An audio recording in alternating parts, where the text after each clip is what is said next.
আমাদের গাছে কত সুন্দর আম হয়েছে ছোট্ট গাছে। এই যে দেখতে পাচ্ছ, এই দেখো এখানেও আছে, এই দেখো এই আম। আর এই দেখো একটা বড় আম, এই কি যে একটা সুন্দর আম। পেকে যাবে। পেকে যাবে। আরও আছে এইদিকে, তোমাদের দেখাই। দেখো ছোট্ট গাছে আম হয়েছে। এই একটা, এই দেখো এখানে দুটো আম আছে। এই যে এই আমটা কি হয়েছে এখানটায়, এখানটা একটু খারাপ মতো হয়ে যাচ্ছে, এখানে টাচ লেগে। দেখো এই আমগুলো এই অবস্থা। আর এই দেখো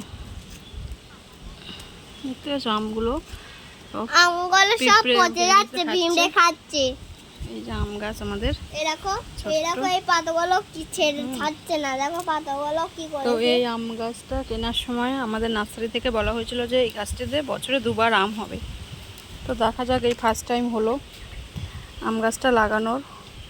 2 বছর পরে এই যে আম হলো। তো বছরে দুবার আম হবে। এখন দেখা যাক দুবার আম হয় নাকি, তোমাদের সাথে শেয়ার করব যদি হয়। আর এই দেখো দেখো আরে আমটা দেখো পুরো সাদা ডালটা হয়ে গেছে আমসকে জালে। এবার আমটা দেখো, এই আমটা এখান থেকে পচে যাচ্ছে। এটা না এই ডালগুলো ভেঙে যাবে।